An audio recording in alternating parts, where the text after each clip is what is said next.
Looban. Bakit sa kanya? Nasa pangalan na, nasa mukha pa. Ganda ka? Ganda yarn.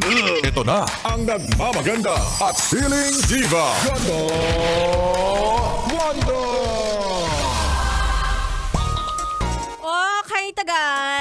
Kay tagal talaga ng mga bagay, lalo na kapag hinihintay. Gaya ng sahod, no? 'Di ba? Alam ko nag-aantay ka na naman dyan. Kahit kakasahod lang, Diyos ko naman.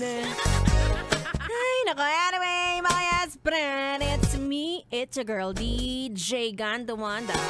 Kasama yun na ngayong Thursday evening na medyo inuulan-ulan. Sana sa susunod na uulanin tayo. Ulanin naman tayo ng pera, di ba? Hindi pa ako galit. Pero totoo na parang grabe, halos araw-araw tayong may hinihintay. Pansin mo, sa umaga, hintayin mo yung tubig niyong kumulo para makapagkape ka. O kaya dahil malamig ang panahon ngayon, nagpapakulo ka ng tubig para makaligo. Toroy! Sa opisina, hinihintay mo yung approval ng boss mo sa mga ginawa mo. Kaya, kung trabaho mo, connected sa katrabaho mo, di ba? Aantayin mo pa siyang matapos pagkabagal-bagal niya, ha?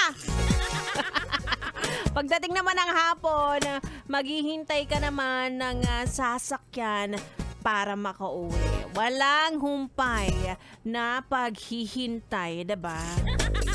Meron pa ako isa dyang kilala na hinihintay na maghiwalay sila para maka-eksena na siya! Ito tawag sa akin, sandali lang. Hindi ko pa out, nakakaloka naman. Sandali. Kakaupo ko pa lang nakakaloka. Hindi, ano ko yun? Order ko yun. O diba, isa pa to, iniintay ko ding dumating. Para makakain ako, diba? Anyway, ganun talaga ang buhay mga yes, friend. Sabi nga nila, patience is hindi nag-aaral. Ay, naku, hindi nag-aaral mabuti. Nakakaloka ka. Patience is a virtue. Na hindi ko rin alam ang ibig sabihin.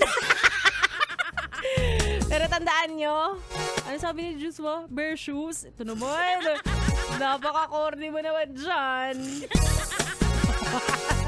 Diba? So, pag patient kayo, mga yes, friend, tandaan ninyo, iba po ang satisfaction kapag kayo ay naghintay.